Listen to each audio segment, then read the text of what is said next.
Olá, irmãos, estamos de volta para o nosso último vídeo. Só fazer aqui algumas considerações finais a respeito deste texto.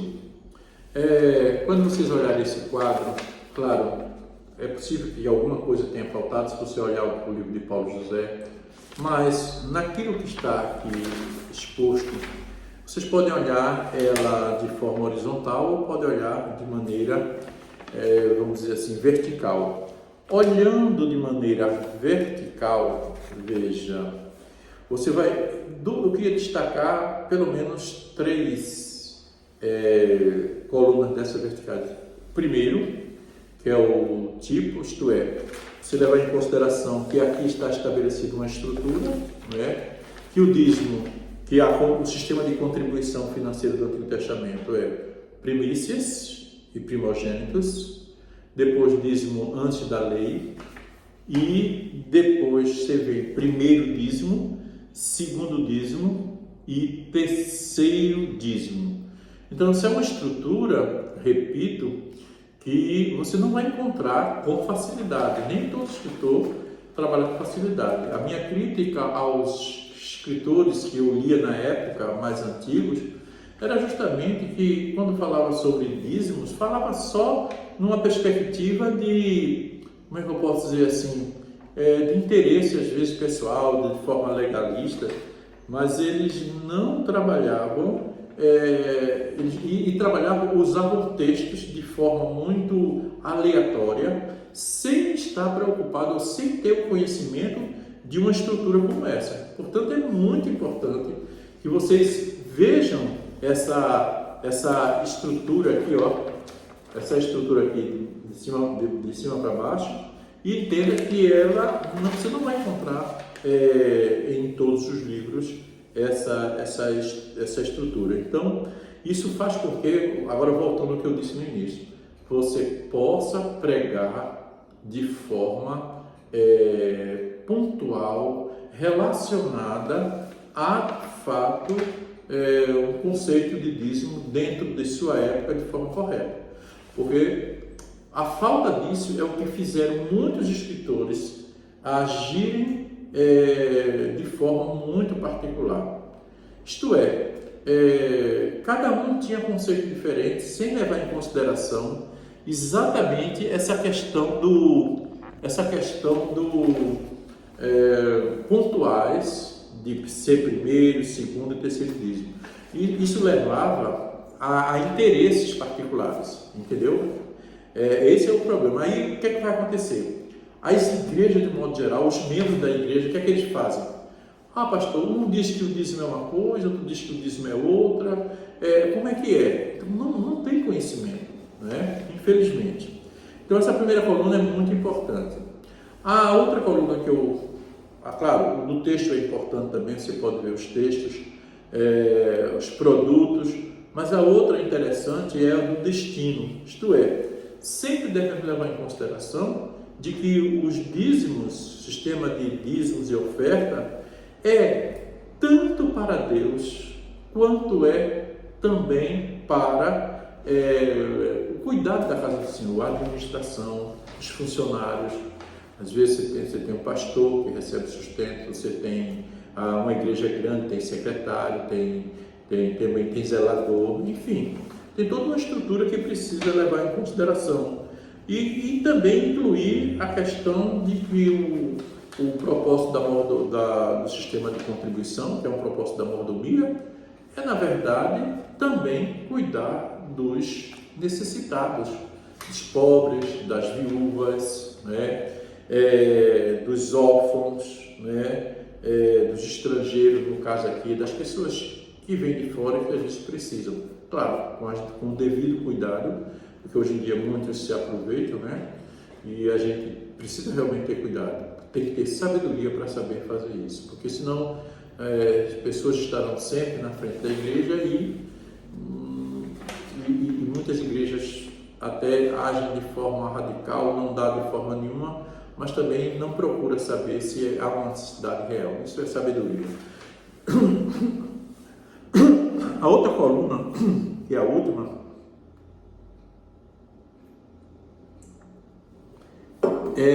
se trata do objetivo do sistema financeiro do Antigo Testamento. Gente, vocês vão perceber que cada objetivo desse, ele vai ser aplicado à nossa vida nos nossos dias, né?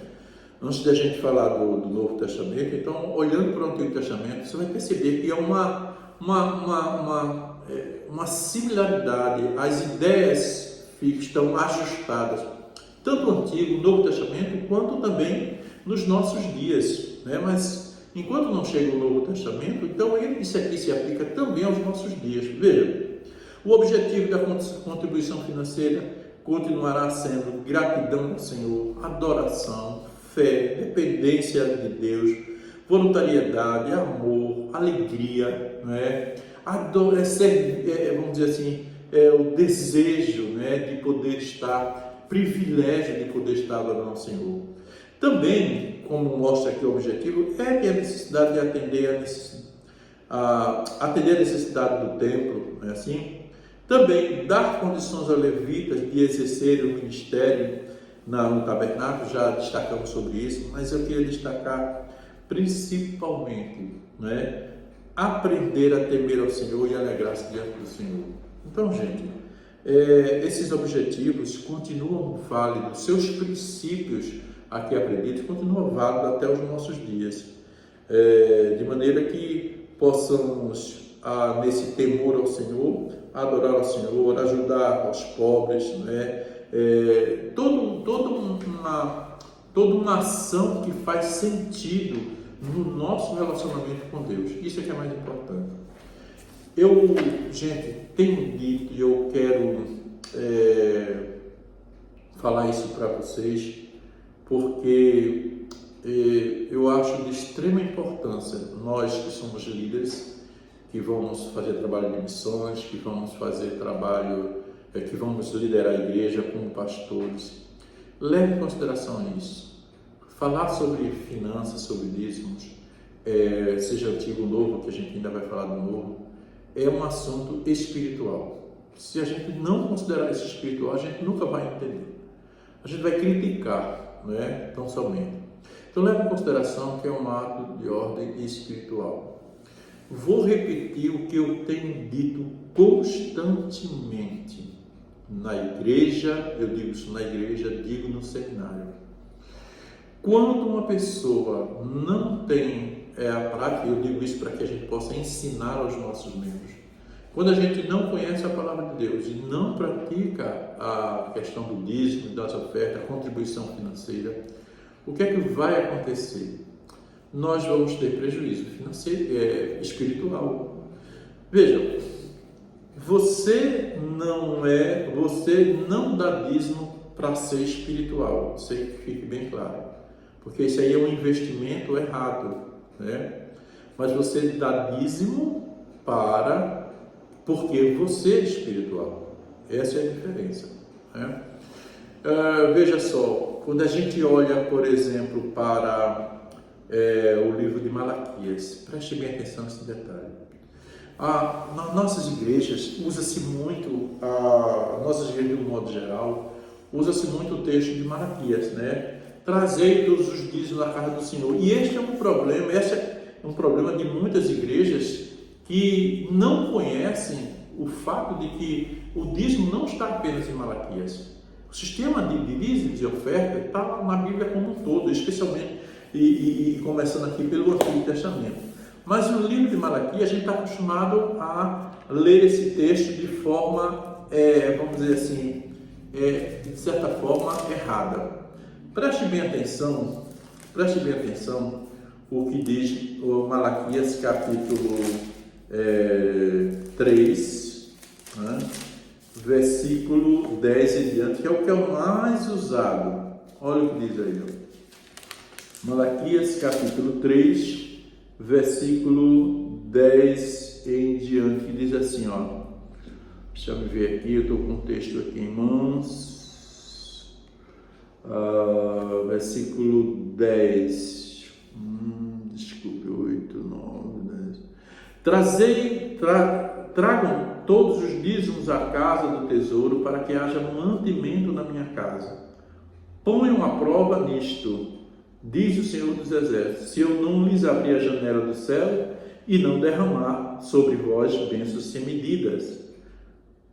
Por causa disso, repreenderei o devorador para que ele não consuma os produtos da terra e não deixarei que as suas videiras nos campos fiquem sem frutos, diz o Senhor dos Exércitos. Todas as nações dirão que vocês serão felizes, porque vocês serão uma terra de delícias, diz o Senhor dos Exércitos. Gente, vou dizer uma coisa para vocês.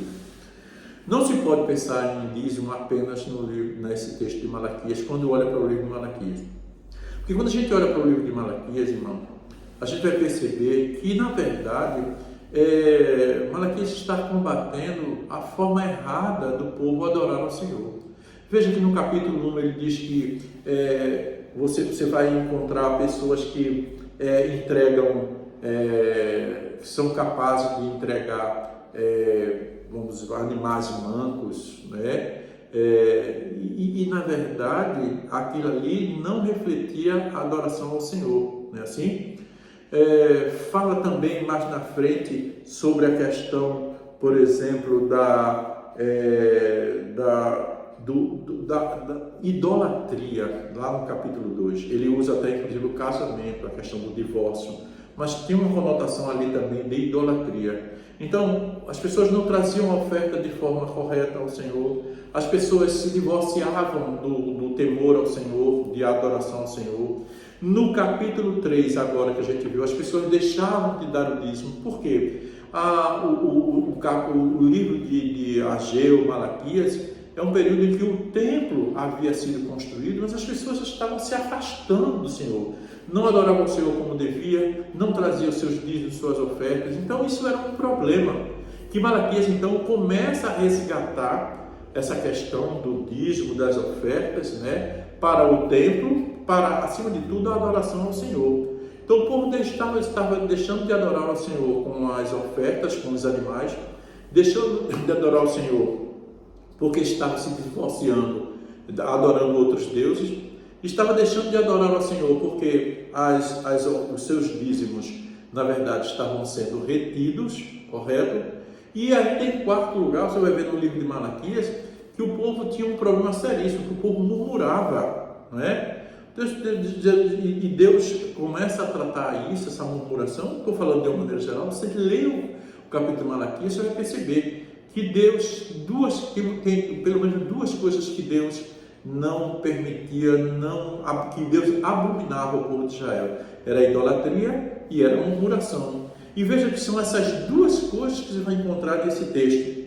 Portanto, irmãos, Malaquias vai tratar dessas coisas e aí inclui a questão do dízimo, né? E aí é nesse texto que ele vai dizer assim, olha, vocês estão me roubando. Nesse texto que o livro vai dizer assim, olha, provai e vede.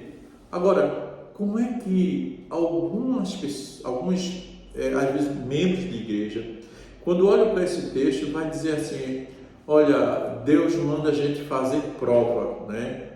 Irmãos, prestem bem atenção. Por causa disso, alguns irmãos dizem assim, mas pastor, eu dou o dízimo, dou minha oferta, mas eu sou dizimista e Deus diz que vai abrir a porta do céu e eu continuo passando necessidade, não tenho isso, não tenho aquilo.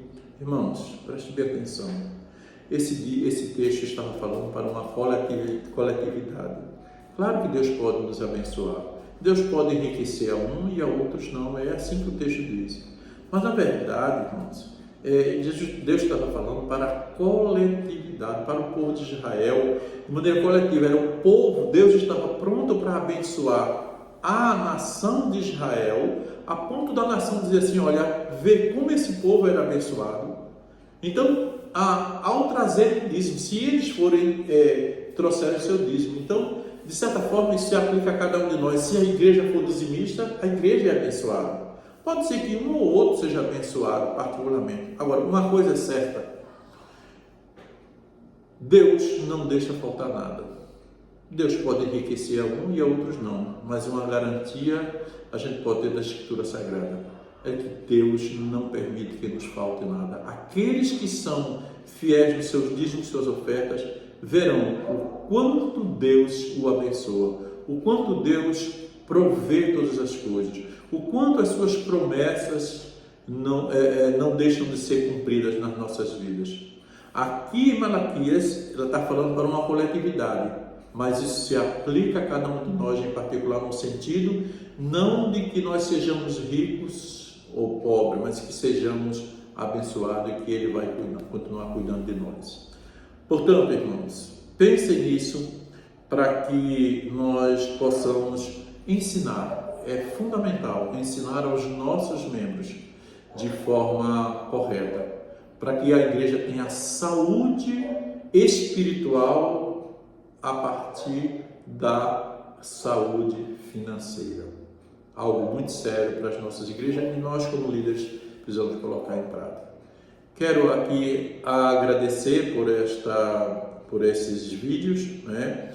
E dizer que eu espero que vocês aproveitem bem. Vocês podem, qualquer dúvida, tirar dúvida comigo, qualquer dúvida, se quiser, mandem mensagem para mim, tirar dúvidas. Estamos prontos para poder contribuir para essa disciplina com vocês, tá bom? Os próximos vídeos nós estaremos gravando, que será com relação a aqueles questionamentos que nós falamos, que diz respeito ao Novo Testamento, tá bom? Um abraço a todos, que Deus continue nos abençoando.